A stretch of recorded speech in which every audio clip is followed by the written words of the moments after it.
এই মনের আঙিনায় তোরই তো ঠিকানা। তোকে ছাড়া যে ছন্ন ছাড়া ভালোবাসা তুই বুঝিস না। বল না আমায়, তুই বল না ভালোবাসিস কিনা। সুমধুর কণ্ঠে কথাগুলো কবিতার আকারে বলে উঠল আদিল। তারপর নাক টেনে টেনে বলল, আই লাভ ইউ পৃথা। কেন আমাকে কষ্ট দেন? কথা শেষে আদিলের রক্তাক্ত হাত আছড়ে পড়ল ফ্লোরে।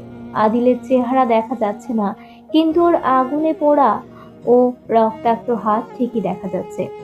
আদিলের এমন অবস্থা দেখে পৃথার মন গলল না, বরং উল্টা সেও একটা ধারালো ব্লেড এনে হাতের শিরার উপর চেপে ধরে দাঁতে দাঁত চেপে বলল, আদিল, তুমি যদি এসব না থামাও তাহলে এক্ষুনি আমি হাতের শিরা কেটে ফেলবো। 3 মিনিট সময় দিলাম, একদম ঠিকঠাক নিজেকে গুছিয়ে নাও, না হলে জানোই তো আমি কি করতে পারি। নিমিষেই আদিল ফোনটা ফ্লোরে ছুঁড়ে মেরে উঠে গিয়ে হাত ড্রেসিং করতে লাগলো। ফোনের অবস্থা একদম শেষ। পৃথা সবকিছু বুঝতে পেরে স্বস্তির একটা নিঃশ্বাস ফেলল, কিন্তু অজানা ভয়ে চোখ উপচে পানি পড়তে লাগলো।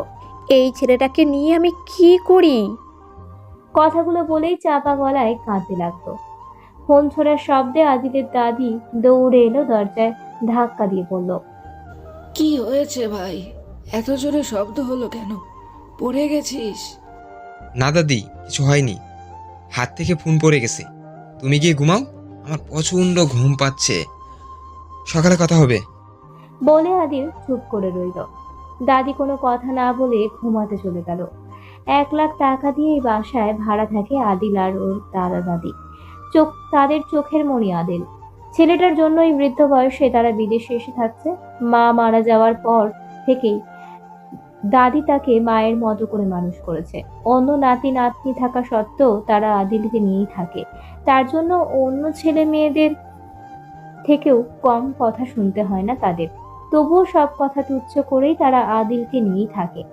হাতের ব্যান্ডেজ করে মেডিসিন নিয়ে ঘুমিয়ে পড়েছে আদিল। এমন সময় ও দাদা দরজায় এসে আদিল বলে বারবার ডাকতে লাগলো। আদিল ঘুম জড়ানো কণ্ঠে বলে উঠল, কিছু বলবে দাদু? আরে দরজা খোল। বলেই ধাক্কাতে লাগলো আফজাল উদ্দিন। আদিল উঠে দরজা খুলে চোখ পিটপিট করে দাদার দিকে চেয়ে বলল, নিশ্চয়ই বুড়ি তোমায় কাছে নেয়নি, তাই আমার কাছে আসছো এই রাতে। মুখে দেখছি কিছু আটকায় না। তোর মামা তোকে ফোনে পাচ্ছে না, ধর কথা বল। বলে হাতের ফোন গুঁজে দিতেই আফজাল উদ্দিন আটকে উঠলেন। আদিল, তোর হাতে কি হয়েছে? হাতে ব্যান্ডেজ কেন? কিছু হয়নি।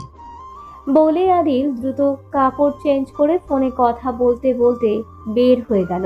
আফজাল গজরাতে গজরাতে বলল, রাত দুপুরে ছেলেটারে শান্তি দেয় না।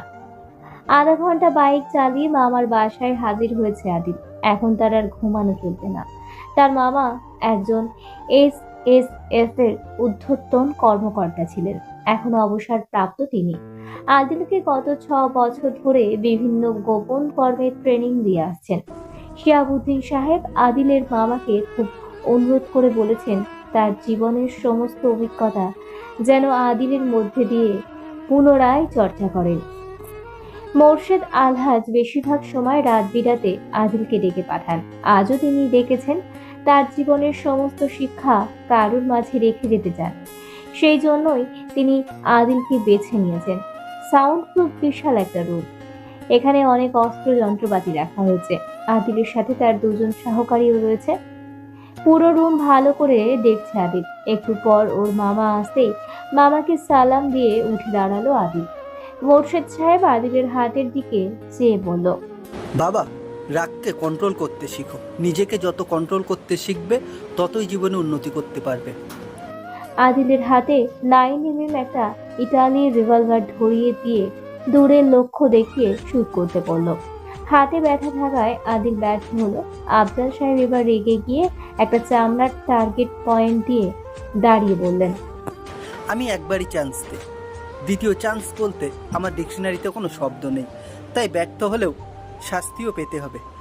আমার হাত পা বেঁধে ফেলো তো। এমন কথা শুনে আদিল ভয় পেয়ে গেল।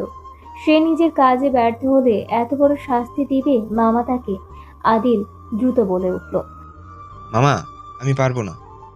আদিলের কথা শুনে মোর্শেদ ধমক দিয়ে বলে উঠল, নিজাম, ওর হাতে চাইনিজ কুড়ালগুলো দাও তো। নিজাম বাধ্য গোলামের মতো তার মালিকের কথা শুনে আদিলের হাতে কুড়াল ধরিয়ে দিয়ে বলল, স্যারের আঘাত লাগা আর না লাগা সম্পূর্ণ এখন তোমার হাতে। মামা, আজ আমি কিছুতেই পারবো না। আমার মানসিক অবস্থা মুঠো ভালো না। আদিলের কথা শুনে মামা এবার জোরে হুঙ্কার ছেড়ে বলল, নাজিম, লাইটটা এবার অফ করো। ওকে অন্ধকারের মধ্যেই ওর কাজ সম্পূর্ণ করতে হবে। দেখি এতদিনে ও কি কি শিখলো। সাথে সাথে লাইট অফ হলো। কোনো উপায় না দেখে আদিল প্রকাশ করতে শুরু করলো, কিন্তু কিছুতেই মনোযোগী হয়ে উঠতে পারছে না। পৃথার পিকগুলো যেন ওর চোখে ভাসছে। একটা সময় মামার ধমকে রাগের ক্ষোভে একটার পর একটা কুড়াল ছুঁল টার্গেট পয়েন্টে। 5টা ছোড়া শেষে ও নিজেই দ্রুত লাইট জ্বালালো। আবেশের শরীর কাঁপছে থেমে থেমে। লাইট জ্বালিয়ে মামাকে অক্ষত দেখে ও হাঁটু ভাঁজ করে নিচে বসে পড়ল। মোর্শেদ সাহেবের বাঁধন খুলে দিতেই তিনি আদিলের কাছে এসে ওর পাশে বসে কপালে একটা চুমু খেয়ে বলল, আমি তোমার কাছ থেকে এটা আশা করেছি।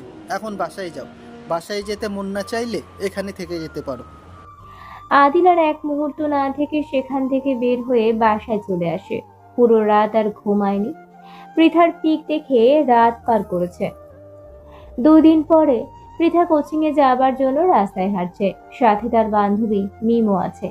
এই কদিনও ইচ্ছে করে কোচিং এ যায়নি, যাতে সে এখন কোচিং এ গেলে যেন স্যার তাকে এই কাজে আর না রাখে। কিছুটা প্ল্যান করেই আজ পৃথা বাসা থেকে বের হয়েছে। বৃষ্টির পানিতে রাস্তার পানি জমেছে। গত রাতে প্রচুর বৃষ্টির বর্ষণ হয়েছে। রাতে একটা প্রাইভেট কার এসে পৃথাকে ভিজিয়ে দিয়ে চলে গেল। পুরো ড্রেস খারাপ হয়ে গেল। মুখে যা এলো সবকিছু বের করে গালি দিতে লাগলো পৃথা। হঠাৎ মেম বলে উঠল, গাড়িতে তো আদিল আর ওর দাদা দাদিকে দেখলাম। আমার তো মনে হয় ওটা আদিলই। পৃথাও দেখেছে, কিন্তু ক্লিয়ার না যে ওটা আদিল হবে। আদিল একটু স্লিম ছিল, কিন্তু যাকে দেখলো সে রীতিমতো অনেক হ্যান্ডসাম।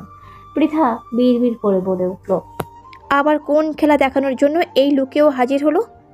হ্যাঁ রে পিথা, কিছু বললি? মিমের কথায় পৃথা বলল, তেমন গুরুত্বপূর্ণ কথা না, তুই থাক, আমি ড্রেস চেঞ্জ করে আসছি। পৃথা নানান চিন্তা করতে করতে বাসার দিকে এগিয়ে গেল। আজ 3 দিন হলো শিয়াবুদ্দিন সাহেবকে খুঁজে পাওয়া যাচ্ছে না। আদিল বাসায় এসে পাগলের মতো খোঁজ করেও তাকে পেল না। থানায় জিডি করতে চেয়েও জিডি করতে পারেনি। মালা বারবার নিষেধ করেছে। শিহাবুদ্দিন নাকি মালাকে বারবার বলতো, আমার কিছু হলে যেন থানায় না যাওয়া হয়। পারলে আদিলকে একটা খবর দিও, তাহলে আর কিছুর প্রয়োজন নেই। আমাকে জীবিত ফেরত না আনলে অন্তত আমার লাশ সে ঠিকই খুঁজে আনতে পারবে, কারণ খুঁজে বের করার দায়িত্ব শুধু আমার ছেলের। বাসায় কান্নার রোল পড়ে গেছে। মালা তো এক কান্নায় রয়েছে। মালার 11 বছর বয়সী ছেলে অমি আর 4 বছরের ছোট মেয়ে আরু মাকে ধরে অঝরে কেঁদে চলেছে। অমি আর অরু আদিলের কাছে খুব কম আসে, বরং ওরা আদিলকে ভয়ই পায় একটু বেশি। দরকার ছাড়া আদিলও ওদের সাথে কথা বলে না। মালার বড় ভাই মোকছেদ এসেছে বাসায়। আদিলও রুমে দাঁড়িয়ে সবাইকে কল দিতে ব্যস্ত। 3 দিন হলো বাবাকে পাওয়া যাচ্ছে না, কিন্তু এই কথাটা তাকে কেউ জানায়নি। বাসার কাজের ছেলে ভাদু জানিয়েছে, তাও অনেকটা গোপনে। এখন যেখানে যখন বাবাই নেই, তাহলে রাগটা দেখাবে কাকে? মোকছেদ আদিলের দরজার সামনে এসে গলা খাগাড়ে দিল। আদিল কথা বলায় ব্যস্ত, তাই কিছু বুঝতে পারেনি। আসলে বুঝেও না বোঝার ভান করেছে কিনা সেটা শুধু সেই জানে। মোকছেদের আর তর সইছে না। গালের পান চিবুতে চিবুতে এদিক ওদিক চেয়ে দেখলো কেউ নেই। কিছু হয়তো গোপন কথা আদিলকে জানাতে চাচ্ছে সে। অনুমতি না নিয়ে রুমের ভিতর ঢুকে পড়ল। অপর ব্যক্তিটিকে হোল্ডে রেখে কান থেকে ফোনটা সরিয়ে মোকছেদের পা থেকে মাথা অব্দি একবার দেখে শুধু সালাম দিল। তারপর ফোনে কথা বলতে ব্যস্ত হয়ে পড়ল। বাগিনা, কথা কও নাকি? বলে মুখে হাসির জোয়ার তুলে সোফায় বসে পড়ল মোকছেদ। তারপর আদিলের রুমটা দ্যাব দ্যাব চোখে কয়েকটা বার দেখে নিল। মনে হচ্ছে মন্ত্রী মিনিস্টারের রুমও এত সুন্দর করে সাজানো নেই। এই বাসায় কারো রুম আধুনিকভাবে তেমন সাজানো না হলেও শিহাবুদ্দিন তার ছেলের রুম উত্তম রূপেই আলিশান সাজে সজ্জিত করেছেন। এমন রুমে থাকা যদি একবার সৌভাগ্য হতো তাহলে জীবন খানা সার্থক হতো। এই রুমটাতে দুলাভাই কাউকে ঢুকতে দেয় না। 2 দিন পর পর তিনি নিজেই রুমটি পরিপাটি করেন। ছেলেকে তিনি প্রাণের চেয়েও অধিক ভালোবাসেন। আমাদের মনে হয় ছেলে নেই, কই আমরা তো ছেলেকে নিয়ে এত আহ্লাদ করি না, তাহলে দুলাভাই এত করেন কেন? কথাগুলো মনে মনে বলছে আর ভিতরে ভিতরে জ্বলে যাচ্ছে মোকছেদের। এসব ভাবার ভিতরেই হঠাৎ সে মনে মনে ভয় পেয়ে গেল। আচ্ছা, সে নিজেই যে মালাকে খবরটা দিতে নিষেধ করেছিল আদিলকে, সেই কথা কি আদিল জানতে পেরে গেছে? মালা কি আদিলকে কইয়ে দিচ্ছে? এসব চিন্তায় মোকছেদ ঘামতে শুরু করলো। কেন যে যেচে এখানে বসতে এসেছে সেটারই আফসোস হচ্ছে মনে মনে। মোকছেদ এসব ভাবতেই আদিল সামনে এসে বলল, কিছু বলবেন? আমার তাড়া আছে, আমি একটু বাইরে যাব। বলতে তো অনেক কিছু চাইছিলাম, কিন্তু থাক আর বলবো না। তা দুলাভাইয়ের খোঁজ পাইলা? দুলাভাইয়ের জন্য আমার প্রাণটা আনচান করছে। বোনটা আমার কেঁদে বুক বাসাইছে। বোনের দুঃখ সহ্য হয় না আর। কথা শেষ না হতেই আদিল মোকছেদের মুখের কথা কেড়ে নিয়ে বলল, সত্যি কি আপনি আপনার বোনের চোখের পানি সহ্য করতে পারেন না? এতটুকু কথা শুনেই মোকছেদের প্রাণ পাখি উড়াল দিল। ধরা সে ঠিকই খেয়েছে, তাই ধরপড় করে সোজা সোফা থেকে উঠে বলল, তুমি যখন আসছো তখন আমি নিশ্চিন্তে থাকতে পারবো। বোনটাকে নিয়ে ভীষণ ঝামেলায় ছিলাম। আমার অনেক কাজ আছে, আমি বাড়ি গেলাম। দুলাভাইকে খুঁজে পাইলে আমাকে খবর দিও। মোকছেদ আর এক মুহূর্ত দেরি না করে রুম থেকে বের হয়ে গেল। আদিলও বের হলো রুম থেকে। আদিলকে দেখে অরু দৌড়ে ওর মায়ের কাছে চলে গেল। এমন সময় আদিলের ফোনে কল আসলো। অবশেষে শিহাবুদ্দিনের খবর পাওয়া গেল। তাকে এলাকার অন্য এক প্রভাবশালী দল কিডন্যাপ করেছে। তাদের তেমন কোনো চাওয়া নেই, চাওয়া শুধু আদিল আর একটা পেপারস। কারণ পেপারসটা আদিলের কাছে ছিল। তাই আদিল বাসায় আসতেই তাদের কল এলো, ও গেলেই ওর বাবাকে ছেড়ে দেবে। আদিল দ্রুত রুমের ভিতর ঢুকে ওর লাগেজ খুলে পেপারসটা বের করে হাতে নিয়ে রুম থেকে বের হতেই মালা এসে পথ আগলে দাঁড়িয়ে বলল, বাবা, তোমার বাবার কিছু হয়নি তো? আদিলেরও চোখে পানি ছলছল করছে। নিজেকে কন্ট্রোল করে বলল, আপনি টেনশন করেন না, রান্না করেন, এতে আমরা একসাথে খাবার খাবো। কথাগুলো বলে দ্রুত বাসা থেকে বাইক নিয়ে বের হলো আদিল। আর মালা আদিলের পথে পানে চেয়ে রইল। প্রায় 3 ঘন্টার রাস্তা শেষে আদিল এক স্থানে এসে পৌঁছায়। একদম ঘড়ির কাঁটায় কাঁটায় সে এখানে হাজির হয়েছে, কিন্তু কাউকে দেখতে পাচ্ছে না। পুরো রাস্তা ফাঁকা, মাঠের পর মাঠ শুধু ধুধু করছে রোদের তেজে। ফোন বের করে সেই নাম্বারে কল দিতেই বন্ধ দেখালো। বিপদে আদিল ঠান্ডা মাথায় কাজ করতে পারে নিখুঁতভাবে, তাই উত্তেজিত না হয়ে অপেক্ষা করতে লাগলো সে। তবে মনে শুধু একটাই প্রশ্ন খচখচ করছে, বাবা ভালো আছেন তো? দূর থেকে একটা প্রাইভেট কার ওর দিকে ছুটে আসছে। আদিল বুঝতে পারলো এরাই তারা, তাই অনেকটা চুপচাপ দাঁড়িয়ে রইল। গাড়ি থেকে 3টা ছেলে বের হয়ে আদিলের বডি চেক করতেই 2টা রিভলভার পাওয়া গেল। সাথে সাথে রিভলভার কেড়ে নিয়েই একজন বলল, সুপারম্যান এসছে, চল আজ তোরে একটু বেশি খাতির দাড়ি করব। আদিলের চোকার হাত বেঁধে ওকে কারে তুলে অন্যজন আদিলের বাইক নিয়ে কারোর পিছন পিছন চলতে লাগলো। আরো ঘন্টাখানেক পেরিয়ে আদিলকে নিয়ে এলো এক ভাঙা গোডাউনের কাছে। ওকে টেনে হেঁচড়ে সিঁড়ি দিয়ে নিচে নামিয়ে আনা হলো। এবার তারা আদিলের চোখ খুলে দিল, সাথে হাত দুটো। চোখ খুলেও যা দেখলো তাতেও শরীরের রক্ত নিমিষেই টকবক করতে লাগলো। শিহাবুদ্দিন সাহেবকে রক্তাক্ত অবস্থায় চেয়ারে বেঁধে রাখা হয়েছে। কপাল কেটে চুইয়ে চুইয়ে রক্ত পড়ছে। মনে হয় কিছুক্ষণ আগেও তাদের সাথে শিহাবুদ্দিন সাহেবের হাতাহাতি হয়েছে। শিহাবুদ্দিনের 2 বডিগার্ডদেরও শিকল দিয়ে হাত বাঁধা হয়েছে। সামনে একজন ফরেনার আয়েশ করে বসে আছে এবং আদিলকে খুঁটিয়ে খুঁটিয়ে দেখছে সে। পিছন থেকে প্রচন্ড জোরে একটা বাড়ি পড়ে আদিলের পিঠে। আচমকাই এমন আঘাতে নিজেকে সামাল দিতে না পেরে নিচে পড়ে যায় আদিল। চোখের সামনে ছেলেরা এমন করে পড়ে যেতেই শিহাবুদ্দিন আর স্থির থাকতে পারেন না। তিনি চিৎকার গলায় বললেন, এই আমার ছেলের যদি কিছু হয় তাহলে কেউ আর সশরীরে ঘরে ফিরে যেতে পারবি না। ওহ তাই? বলেই একজন এসে আদিলকে টেনে দাঁড় করিয়ে বলল, বাবাকে বাঁচিয়ে দেখা তো। তোর বাবা তোকে নিয়ে একটু বেশি গর্ববোধ করে ফেলেছে। তার দুটা চালাকেও বেঁধে রেখেছি। বাবাকে বাঁচাতে পারলেও ওদের তার সাথে ফ্রি দিব। এই তিনজনের এক পেঁচাল বারবার শুনে মাথা আমার পচে যাওয়ার পথে। আন্ডারওয়ার্ল্ডের ভবিষ্যতের ডন নাকি তুই হবি, দেখি সেই ডনের দম কেমন। আদিলের চোখ বেঁধে দেওয়া হলো।